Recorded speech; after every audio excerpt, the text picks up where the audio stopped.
missing is all that's going on there.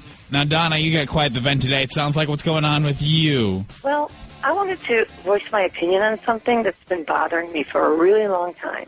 Okay. I tried writing the newspaper and contacting TV stations, but nobody seems to want to help me with this. So that's why I'm calling you guys. What's the issue? Well, over the past few years, I've been involved in 3 separate car accidents involving deer, Mm-hmm. with the population and everything.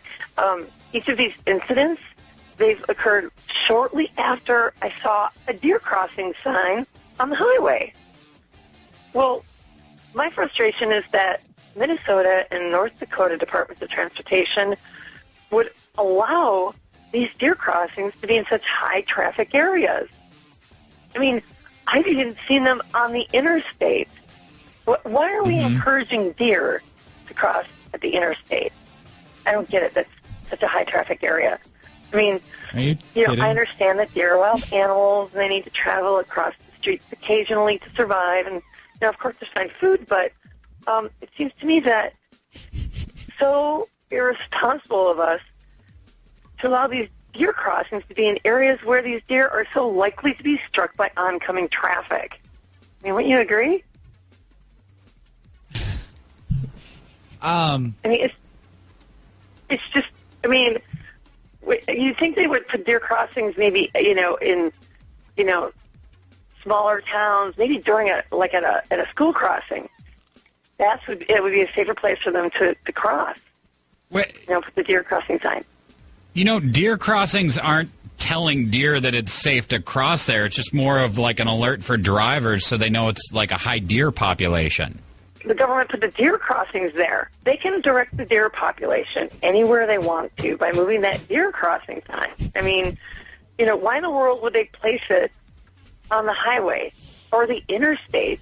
I mean, God, there are so many other places I can think of than the deer crossing signs on busy highways and interstates. You seem to be under the misunderstanding that the deer are somehow attracted to the deer crossing sign. Well, yeah, the deer crossing sign is there to allow the deer to know that's where they need to cross. Right. And all these car accidents you had involved a deer after you'd saw a deer crossing sign. Exactly.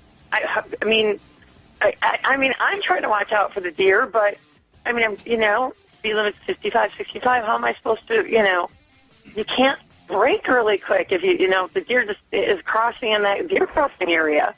So you'd like to see these signs move somewhere safer? Right. If we can move them, don't put deer crossing signs on the interstate or freeways. Put them in lower traffic areas.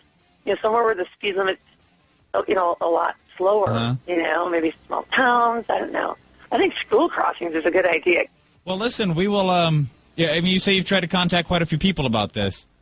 Right. Yeah, I wrote at least 3 or 4 letters, and we will spread the word. Okay, we will try to kind of help you raise some awareness for this issue. Okay. Oh, thank you. We need to move those deer crossing signs. We appreciate your comment this morning. All right. Thanks. Bye.